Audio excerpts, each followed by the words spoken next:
Alright, once again, maayong adlaw mga boss. Nanapot karon ang inyong Bisdak boss, ang hidden dungeon boss ng mga Bisdak.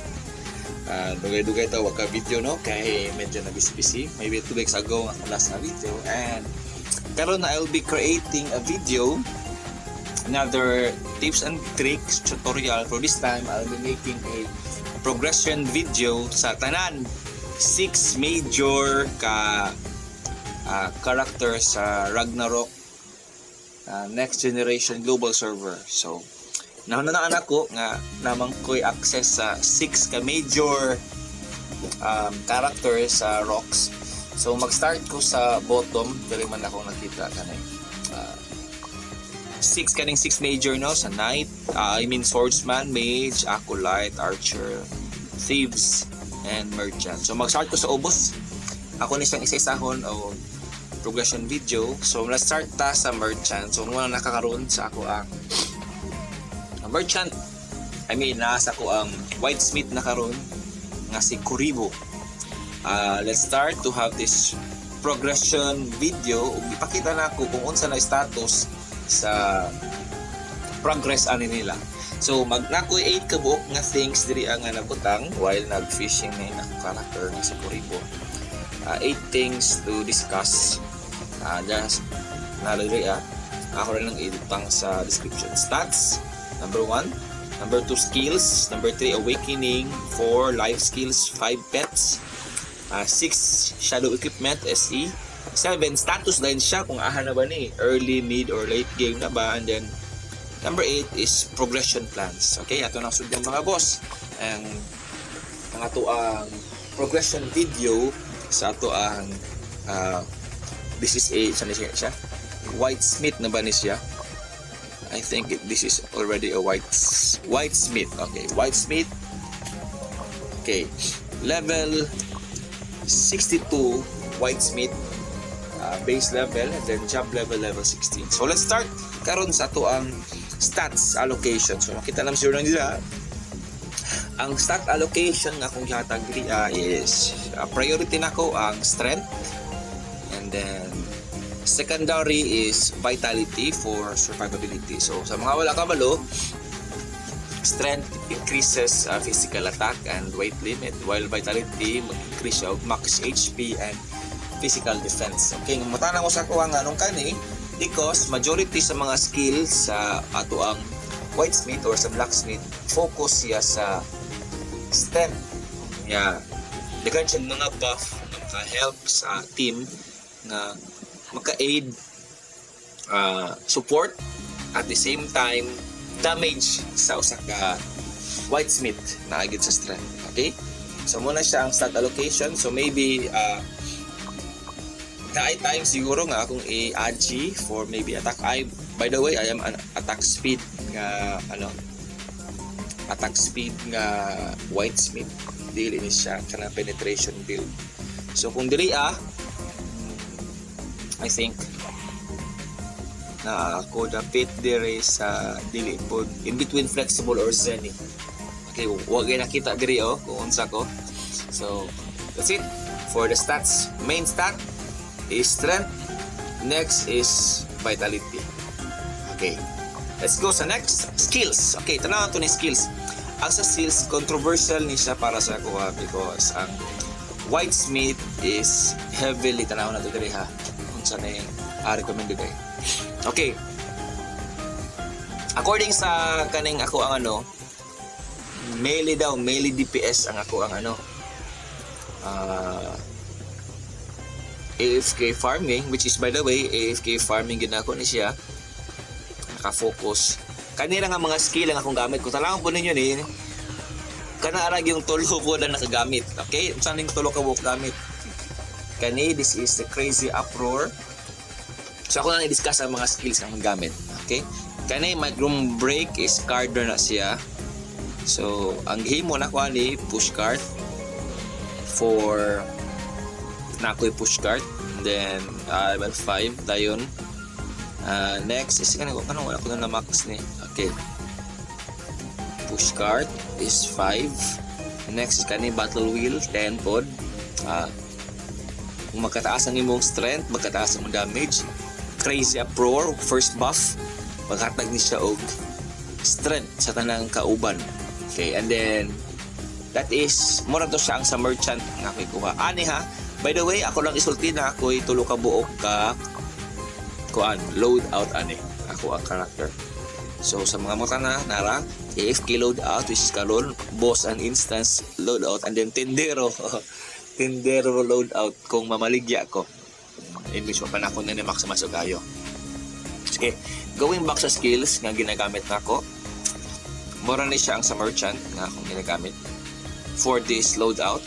And then ato karon sa blacksmith. Sa blacksmith, sa akong AFK nga loadout, wala ako nagamit ani judicious, which is by the way, ako kay na siya gamit for boss hunt. Nga nang wala ko gamit karon, okay, dako kay siya consumption nga Zenny. Nya Zenny is everything para sa blacksmith, by the way, sa mga wala kabalo. So akong gihimo, gimax na ko ning overthrust kay damage gapon ni siya for party. 20% physical attack. Next is kani adrenaline rush.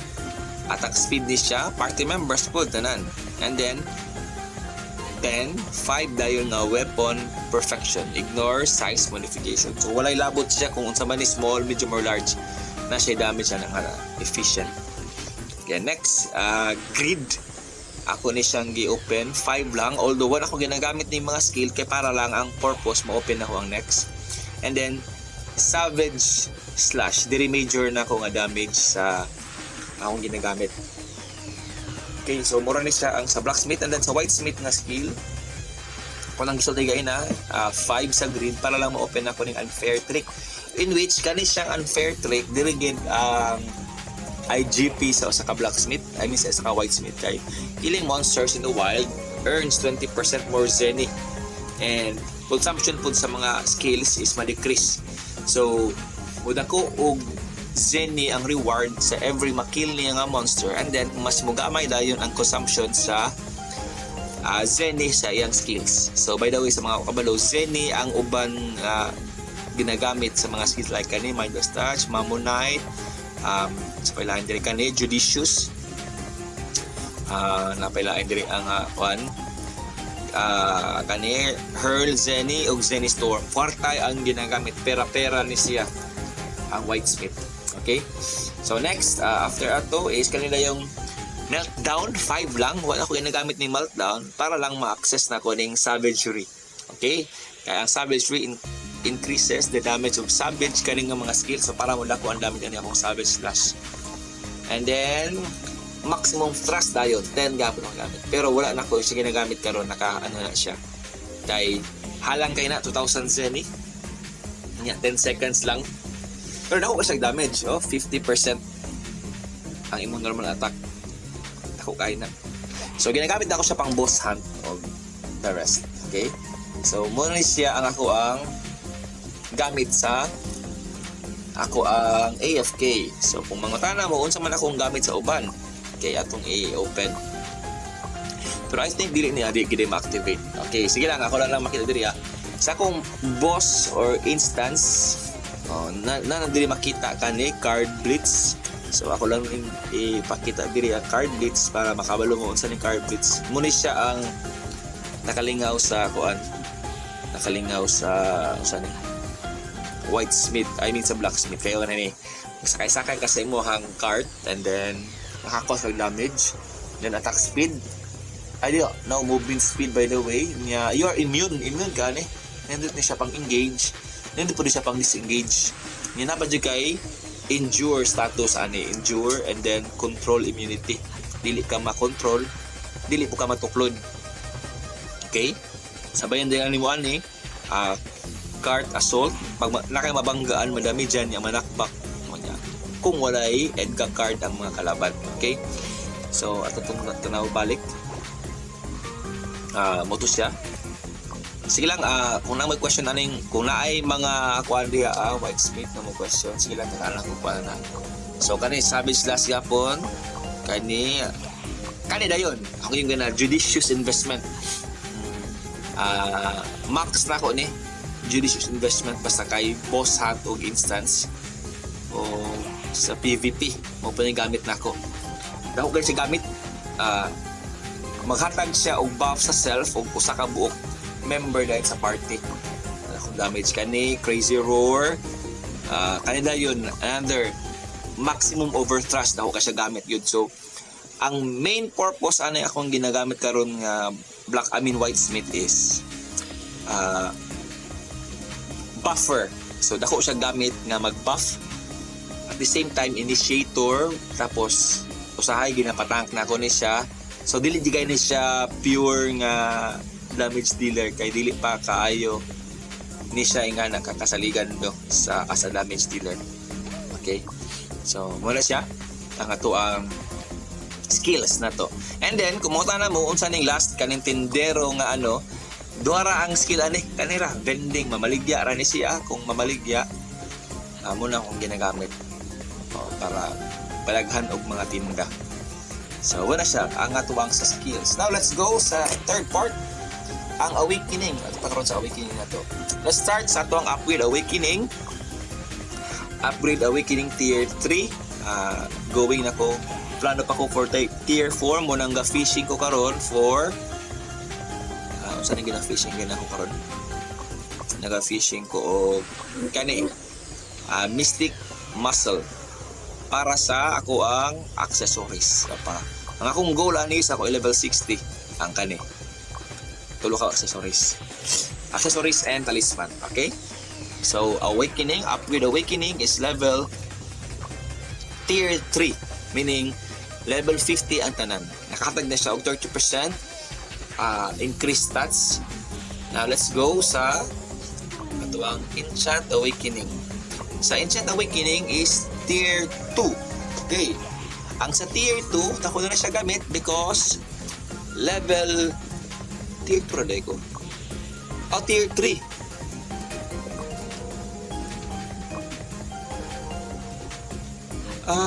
Ngano dili ko tier 3. Ay, kulang dahil ko. Dapat dahil na isa ka buhok purple. Okay? So, technically speaking, tier 2 pa lang ko. Kay sa ako ang tier 3, kulang pa ko isa ka buhok purple. So, dapat dahil ko na isa pa ka ipa-purple diri as a stats. Unsa ka kay purple ani. So, na dahil ko dili purple ani uban. So, magpa-purple ko ani unya. Sige lang. Para ma-tier 3 mo dahil nang dili kayo na ko ang increase. Okay? Now you know. Munang magbasa gid dapat data no. Kulang di kog isa ka buok nga purple nga stats. Okay, sige lang. So supposed to be 32 tier 3 pero karon tier 2. So 13 na siya.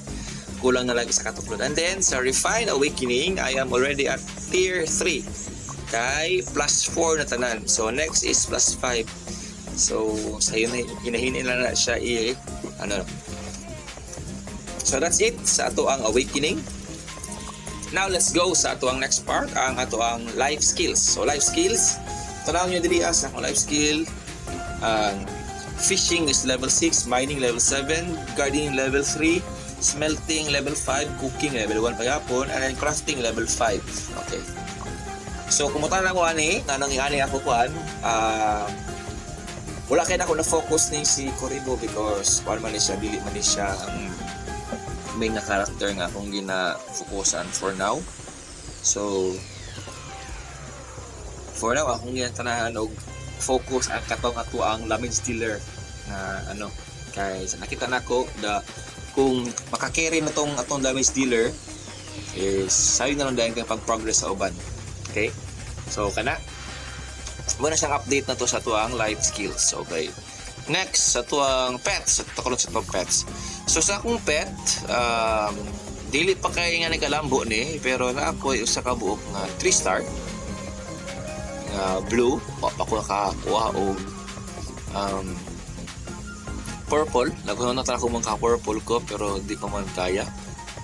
Wa pa na ako na kuha na siya. So sa akong battle nga slot, ang akong main is a tier 3 nga na attack speed, assault leader, attack og sleepyhead. I was planning makakuha ta na siya og ano sani purple, pero wa pa man naka purple. So for now ako na nang ipanikamutan na, okay na. Sleepyhead, nakuha mo na ako na siya, so may na lang support na siya, heal. Pero maghanap ako nga makakuha kong ka ng singer diri sa attack speed atong pulihan nag singer.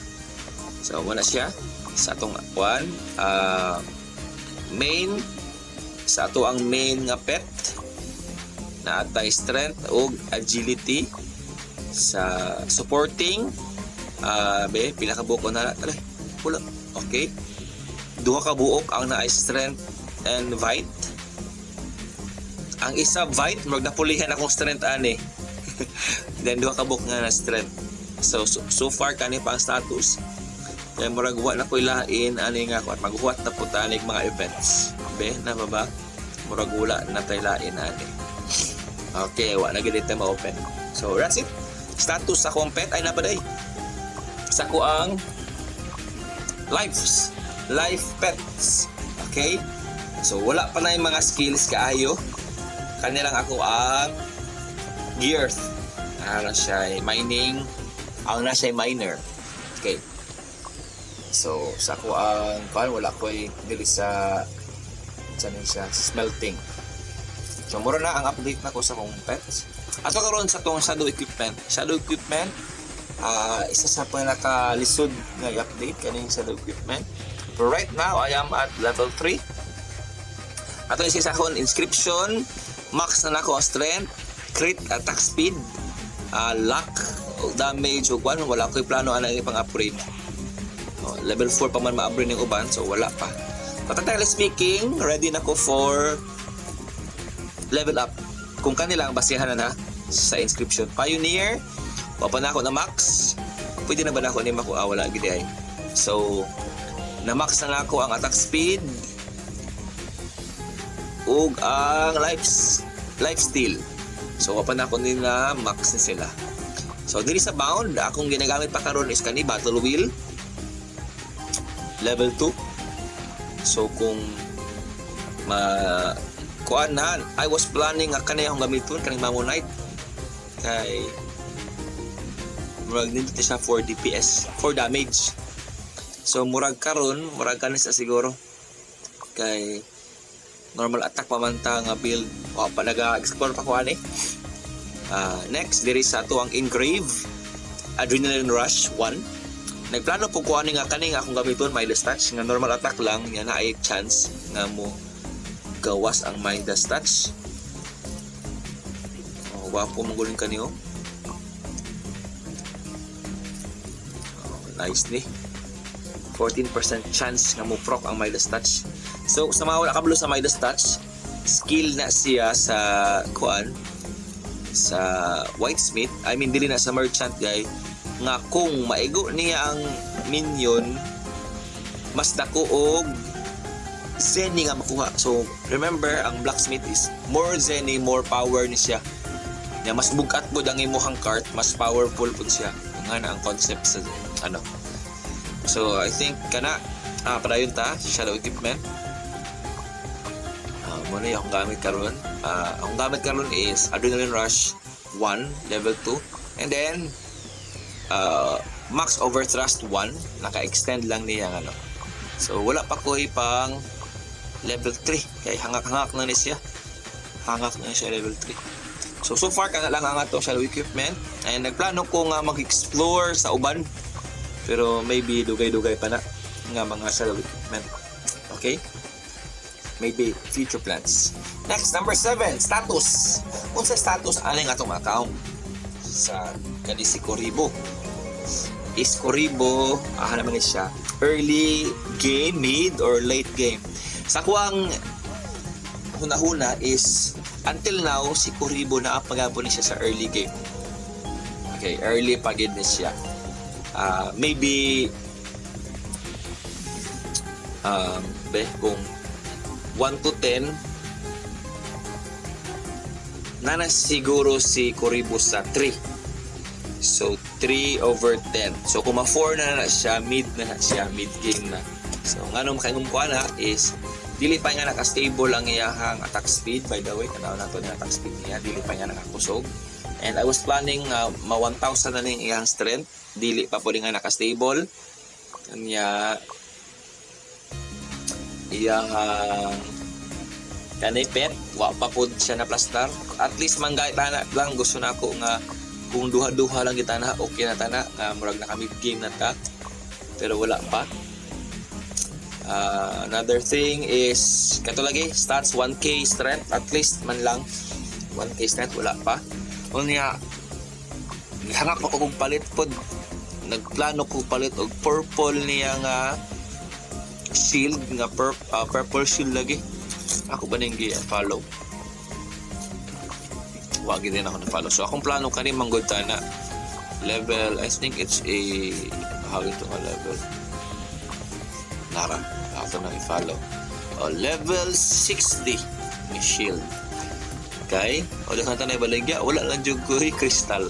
Okay, 606k attack speed bang guni siya. Ug gapo nang tanan siya kayo, makatabang na gini siya niya HP. Ayan ano. So kanata na akong plano nako para maka-improve sa status. Okay, what's my last na lang ano? Muna siya to status early game pag yun ni si Kuriboh, pag yun ni siya katabok. And then next, what's my progression plan? Unsay akong plano nako para ma-improve na yung progression plan. Number 1, akong gusto nga plano is level 60 na ng upgrading. Level 60 na ng upgrading, and then kay para makaputag tier 4, at least man lang tier 4. That's the plan. And then next plan nako is hagit akong plano nako next. Cards. Nagplano kong mag-grind og card kaning wolf card, akong gusto na tulo ka book wolf card. And then next card diri is I think bungon card, akong gusto ani niya. Ang bungon card sa mga wala kabalo, ang bungon card ako pangitaon is a kani man siya, nara. Okay, bungon card is a strength. So more on strength kita kay ato man himuon gid siya nga support, semi damage dealer, tank, semi tank pod ni siya kani si ano kani si Kuriboh. Okay, and then after ana, that's the plano sa ano upgrades sa cards. At napapag-play yung plano. Ay marag na kompleto na ni. Kompleto na ako ang sa headgear. Tulo na ni Marduk. And the next plan dayon is kato sa weapon, wolf, tulo. Sa accessories, I was planning bungon cards, tulo. And then diri katong mga HP card percentage. I think marionette, dagger goblin ba to? I forgot kung sa to. And then pitit, sky pitit card na yan. Card ayun ka na. That's the plan for the card. And then next po na ako plano is I was planning ipundo lang ni sa enchant sa level 6 tanan kanilang sa ako sa pakitaon ng tumpang level 3 kana. And then nagplano dayon ko nga ako dayon level 5 ang refine. Okay, nagsagot ka ambisyoso. Okay, i-plus 5 na ng refine. Okay, kana ang future plan. And then I think more na so far. And then search for a purple pet. Was planning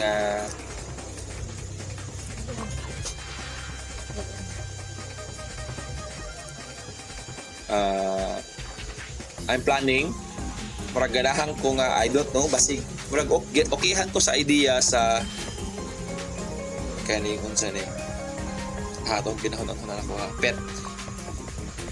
I'm planning kani akong gusto poring gana ko poring sa iya I think for PVP, pero okay gihapon ang katong kaning ano the best gid ang ISIS for PVP. Pero ginaplano man gud ako siyang support. So pouring for kuan para sustain. At the same time maka-damage pud siya, so maka-heal. So yan lang akong plano. I don't know. So mo pala na siya ang plano. So far mo na siyang plans aning Ako ang blacksmith, ako si Kuribo. And ayaw kayo mo kapaghatag og taas kay nga pressure kay again ako balik on free to play gini siya. And basig mo kuan mo nga ang uban lagi kay kuan lambo na kayo mga account ay mo kabalak ka kay all you have to do is play at your own pace lang. Ano yung kasimple. So this is the progression video sa ato ang character na si Kuribo, ang atong whitesmith. So if na may mga question regarding ani sa may mga plans or other question exploring kaning other side sa merchant, by the way daghang pa kayo tayo ma-explore sa merchant, no, especially kay isa pa lang ka part na akong i-explore o sa may pasabot kay sa part gadili pa lang ko sa kanang sa name Mace and Shield na ara batay Axe and Shield na mo 200 axe, so kanadaan nga side. And then dapat tayo ma-explore nga other side ang kaning diri sa Pikas the Alchemist nga side. So wala pa ko na ka-explore. So maybe if na may mga question, makahunahon na ako basig makahunahon na tanig create og lain ani. So ato explore. So I think that's it for now. This is the progression video of Kuribo the Whitesmith. If you have questions, clarification regarding ani nga build, naga-build ba mo ani? Ipakita niyo yung build, mingon mo sa ko nga mas boss, mas gwapo pa akong build sa imo, mas sana all ang guild ko. Kay again, this is not the this dehang ko'y ginatanaw nga characters. So I think that's it. This is for now. If you have question akong balikon, comment lang. You can also like the video and also subscribe and click the notification bell para po mulambo po nga ito ang excited ako nga mag-stream ko kay 50 subscribers pa yan need, so di pa man ta maka-stream, so wala pa tayo kanang streaming yun nga live nga mag-story kita, but it's okay, mabutan diha. And thank you very much sa uban nga nagsuporta sa kuha. So once again, this is your Bistak boss, ang hindi dungeon boss ng mga Bistak. Mga adlaw sa tanan,